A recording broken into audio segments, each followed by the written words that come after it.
Hey guys, welcome to Mystery Diagnosis. This video is going to be edited a little bit different to show that it's a bleeding disorder. Now, Helen and her mother, Anne, have found the newborn soaked in blood. As we cleaned her up, we couldn't find the source until we got the very last speck of blood off of her face. And all of that blood came from a tiny nick that she had caused with a fingernail on her face. Sorry for the weird reaction. I sneezed off camera. I went into labor. We arrived at the hospital at around 11 o'clock. And by 11:21, Julia was born. Her delivery was much quicker than any of my previous deliveries. My doctor immediately handed her to me. She had all 10 fingers, all 10 toes. She looked perfect. But as I was looking at Julia, I noticed that she had some little purple polka dots on her face, her neck, and her torso. It looked like she had blueberries sprinkled all over her. And then when I turned Julia over, I immediately noticed that she had bruises from the base of her neck. He explained at that time that it's not unusual for there to be some birth trauma to the newborn. He said she shot out like a rocket, and so she must have bumped her back. All the bruising along her back seemed to be healing correctly. But it's not long before Helen notices a frightening new development. When Julia was 3 weeks old, I was going to change her diapers, and as I was doing so, I noticed that she had what looked like fingerprint bruises along her torso and her rib cage area. That was quite frightening. I'd never seen anything like that on any babies before. I figured out the only way she could have gotten those was just from me picking her up. I knew I had not handled her roughly at all. I knew that something was really wrong with Julia. Because I was in Birmingham, 30 miles away, I urged Helen to take Julia to the pediatrician close to our home. I was concerned that perhaps we were dealing with something more than just birth trauma. And I told him that I did have a history of bruising easily. He kind of just explained it away as she probably just inherited that from me. This isn't a new editing, so I just did that so YouTube will allow it and not be like, DA! A week later, she sees something that stops her in her tracks. I'm not going I to noticed include that the she had bleeding a part small again. circular bruise on the bottom of her foot. Plus, you guys don't need to see the bleeding part again because it was already in the video. Noticed that she had a similar looking bruise inside of her ear. I thought that was very odd because she was not walking or even crawling yet. Julia's platelet count was normal.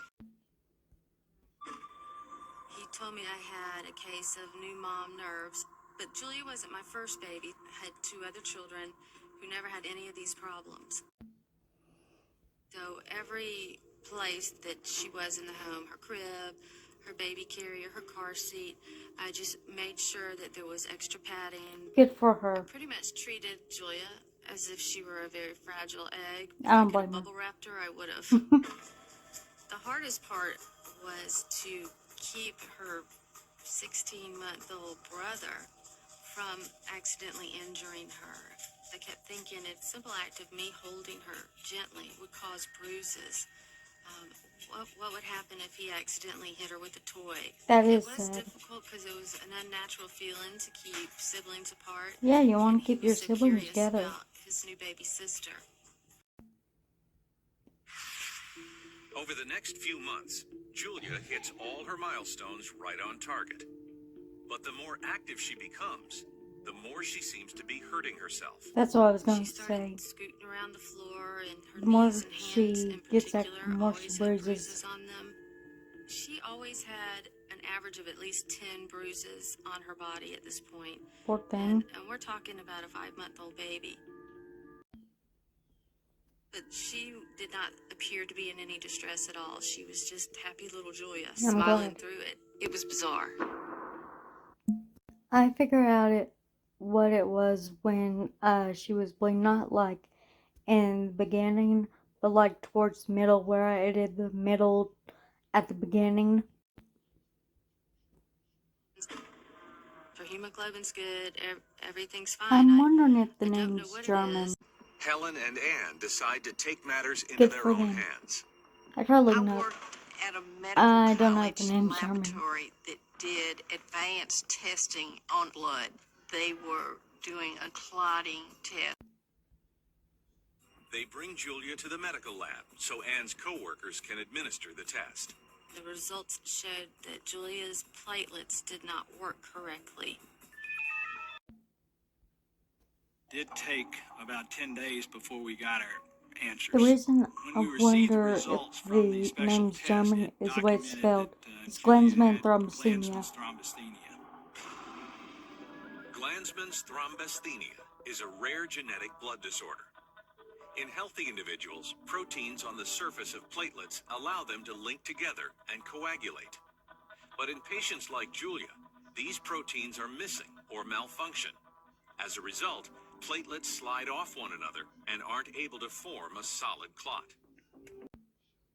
Unfortunately, in a situation where you have an abnormality like Glanzmann's, the greatest risk is internal bleeding. It is the nosebleeds, the GI bleeds, that you cannot treat directly. There really is not a cure, and there's no medication that can correct this abnormality. Besides placing a limit on her physical activities, when Julia reaches puberty, she will need medication. Good idea. Recommended that Julia not have children. Well, sad it is for the best. There's always an option. Hope you enjoyed this one, because I enjoyed making it. See you next time.